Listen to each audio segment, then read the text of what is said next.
ನಮಸ್ಕಾರ ಸ್ನೇಹಿತರೆ, ಜಿಂಬಾಬ್ವೆ ವಿರುದ್ಧದ ಟಿ20 ಸರಣಿಗೆ ಬಿಸಿಸಿ ಪ್ರಕಟಿಸಿತು ಭಾರತದ ಹೊಸ ತಂಡ. ಟೀಂ ಇಂಡಿಯಾಗೆ ಪಾದಾರ್ಪಣೆ ಮಾಡಲಿದ್ದಾರೆ 4 ಹೊಸ ಆಟಗಾರರು. ಹಾಗಾದರೆ ಸುದ್ದಿಯ ಸಂಪೂರ್ಣ ಮಾಹಿತಿ ಏನು? ಅಷ್ಟಕ್ಕೂ ಜಿಂಬಾಬ್ವೆ ವಿರುದ್ಧದ ಟಿ20 ಸರಣಿಗೆ ಬಿಸಿಸಿ ಘೋಷಿಸಿರುವ ಭಾರತದ ಹೊಸ ಸ್ಕ್ವಾಡ್ ಯಾವ ರೀತಿಯಾಗಿದೆ ಗೊತ್ತಾ? ಹೀಗೆ ಇದರೆಲ್ಲದರ ಬಗ್ಗೆ ಇವತ್ತಿನ ಈ ಒಂದು ವಿಡಿಯೋದಲ್ಲಿ ತಿಳಿಸ್ಕೊಡ್ತಾ ಹೋಗ್ತೀನಿ. ಹೀಗಾಗಿ ದಯವಿಟ್ಟು ಈ ವಿಡಿಯೋವನ್ನು ಕೊನೆವರೆಗೂ ನೋಡಿ ಸ್ನೇಹಿತರೆ. ಆದರೆ ಅದಕ್ಕಿಂತಲೂ ಮುನ್ನ ನೀವು ಕೂಡ ಟೀಂ ಇಂಡಿಯಾದ ಅಭಿಮಾನಿಗಳಾಗಿ ಈ ವಿಡಿಯೋವನ್ನು ನೋಡುತ್ತಿದ್ದರೆ ತಪ್ಪದೆ ಈ ಕೂಡಲೇ ಈ ವಿಡಿಯೋಗೊಂದು ಲೈಕ್ ಮಾಡಿ. ಹೌದು ಸ್ನೇಹಿತರೆ, ನಿಮಗೆಲ್ಲ ಗೊತ್ತಿರುವಂತೆ ಈಗಾಗಲೇ ಟೀಂ ಇಂಡಿಯಾವು 9ನೇ ಆವೃತ್ತಿಯ ಟಿ20 ವಿಶ್ವಕಪ್ ಅನ್ನ ಗೆದ್ದುಕೊಂಡಿದೆ. ಇದೀಗ ಟೀಂ ಇಂಡಿಯಾ ಜಿಂಬಾಬ್ವೆ ಪ್ರವಾಸಕ್ಕಾಗಿ ಬಿಸಿಸಿ ತನ್ನ 15 ಸದಸ್ಯರ ಬಳಗವನ್ನ ಪ್ರಕಟಿಸಿದೆ. ತಂಡದ ನಾಯಕತ್ವವನ್ನು ಶುಭ್ಮನ್ ಗಿಲ್ಗೆ ನೀಡಲಾಗಿದೆ. ಉಳಿದಂತೆ ತಂಡದಲ್ಲಿ ಭಾಗಶಃ ಯುವ ಆಟಗಾರರಿಗೆ ಅವಕಾಶ ನೀಡಲಾಗಿದೆ.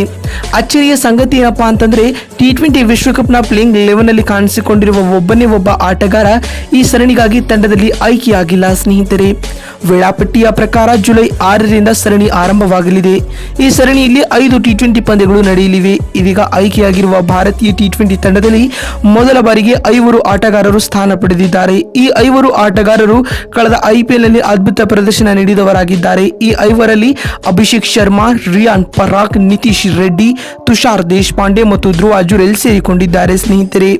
ಈ ಜಿಂಬಾಬ್ವೆ ಸರಣಿಯೊಂದಿಗೆ 4 ಆಟಗಾರರು ಟೀಂ ಇಂಡಿಯಾಗೆ ಮರಳುತ್ತಿದ್ದು ಋತುರಾಜ್ ಗಾಯಕ್ವಾಡ್ ಮತ್ತೊಮ್ಮೆ ತಂಡದಲ್ಲಿ ಅವಕಾಶ ಪಡೆದುಕೊಂಡಿದ್ದಾರೆ. ಇನ್ನು ಲೆಗ್ ಸ್ಪಿನ್ನರ್ ಆಗಿ ರವಿ ಬಿಷ್ಣೋಯಿ ಹಾಗೂ ಖಲೀಲ್ ಅಹ್ಮದ್ ಹಾಗೂ ಆವೇಶ್ ಖಾನ್ ತಂಡಕ್ಕೆ ಆಯ್ಕೆಯಾಗಿದ್ದಾರೆ ಸ್ನೇಹಿತರೆ.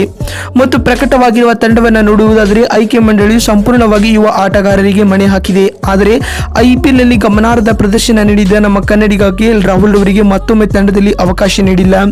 ಟಿ20 ವಿಶ್ವಕಪ್ನಿಂದಲೂ ರಾಹುಲ್ ಅವರನ್ನ ಕೈಬಿಡಲಾಗಿತ್ತು. ಇದೀಗ ಮತ್ತೆ ಜಿಂಬಾಬ್ವೆ ಟಿ20 ಸರಣಿಗೂ ಅವರನ್ನ ಆಯ್ಕೆಗೆ ಪರಿಗಣಿಸಿಲ್ಲ ಸ್ನೇಹಿತರೆ. ನೋಡಿದಂತೆ ಬಿಸಿಸಿ ಜಿಂಬಾಬ್ವೆ ಟಿ20 ಸೀರೀಸ್ಗೆ ಘೋಷಿಸಿರುವ ಹೊಸ ಸ್ಕ್ವಾಡ್ ಯಾವ ರೀತಿಯಾಗಿದೆ ಅಂತ ನೋಡ್ತಾ ಬರುವುದಾದ್ರೆ ಶುಭ್ಮನ್ ಗಿಲ್ ಕ್ಯಾಪ್ಟನ್, ಯಶಸ್ವಿ ಜೈಸ್ವಾಲ್, ಋತುರಾಜ್ ಗಾಯಕ್ವಾಡ್, ಅಭಿಷೇಕ್ ಶರ್ಮಾ, ರಿಂಕು ಸಿಂಗ್, ಸಂಜು ಸ್ಯಾಮ್ಸನ್, ಧ್ರುವ ಜುರೇಲ್, ನಿತೀಶ್ ರೆಡ್ಡಿ, ರಿಯಾನ್ ಪರಾಗ್, ವಾಷಿಂಗ್ಟನ್ ಸುಂದರ್, ರವಿ ಬಿಷ್ಣೋಯಿ, ಆವೇಶ್ ಖಾನ್, ಖಲೀಲ್ ಅಹ್ಮದ್, ಮುಖೇಶ್ ಕುಮಾರ್ ಮತ್ತು ತುಷಾರ್ ದೇಶಪಾಂಡೆ ರವರಿಗೆ ತಂಡದಲ್ಲಿ ಅವಕಾಶ ನೀಡಲಾಗಿದೆ ಸ್ನೇಹಿತರೆ. ನೋಡಿದ್ರಲ್ಲ ಬಂಧುಗಳೇ, ಜಿಂಬಾಬ್ವೆ ವಿರುದ್ಧದ ಟಿ20 ಸರಣಿಗೆ ಬಿಸಿಸಿ ಘೋಷಿಸಿರುವ ಭಾರತದ ಹೊಸ ಸ್ಕ್ವಾಡ್ ಯಾವ ರೀತಿಯಾಗಿರಲಿದೆ ಅಂತ ತಿಳಿಸಿಕೊಡುವ ನಮ್ಮ ಈ ಪ್ರಯತ್ನ ನಿಮಗೆ ಇಷ್ಟವಾಗಿದ್ದಲ್ಲಿ ತಪ್ಪದೆ ಈ ಕೂಡಲೇ ಈ ವಿಡಿಯೋಗೊಂದು ಲೈಕ್ ಮಾಡಿ. ಮತ್ತೊಂದು ವಿಡಿಯೋದಲ್ಲಿ ಸಿಗ್ತೀನಿ. ಅಲ್ಲಿವರೆಗೂ ನಮಸ್ಕಾರ, ಧನ್ಯವಾದಗಳು ಸ್ನೇಹಿತರೆ.